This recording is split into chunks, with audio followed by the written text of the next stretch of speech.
Antra pakopa bene labiausiai apaugęs mitais įvykis pastaruoju metu.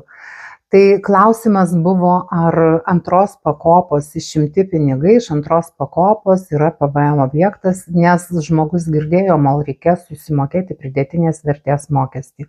Net nežinau, kas tokius gandus skleidžia, iš tiesų socialinėje erdvėje matau labai įvairių komentarų, žmonės iš tiesų matosi, kad nežino, labai daug to tokio tikrojo heito, nes visi galvoja, kad jie žino geriausiai, bet pasirodo padaro tokias pakankamai kritinės klaidas dėl tų prašymų pateikimo, bet jau tebūnie, ne apie tai šiandieną.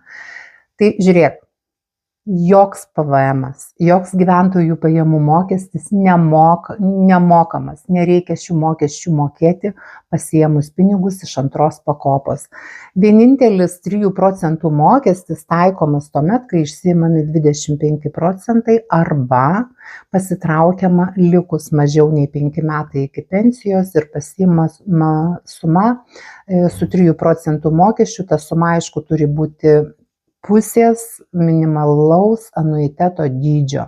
Tai šiais metais kažkur ten virš 8 000. Jeigu sukaupta iki 8 000, galima pasiimti su 3 procentų mokesčiu. Viskas. 3 procentai yra maksimalus mokestis, kuris taikomas tam tikroms rūšims, nutraukiant ar pasitraukiant ar išsiimant dalį iš antros pakopos. Jokių, kartoju, GPM, PVM mokėti nebereikia ir tai yra tikrai tai numatyta įstatymu. Tai priimkit protingus sprendimus ir teisingai elkitės su savo antrąja pakopa.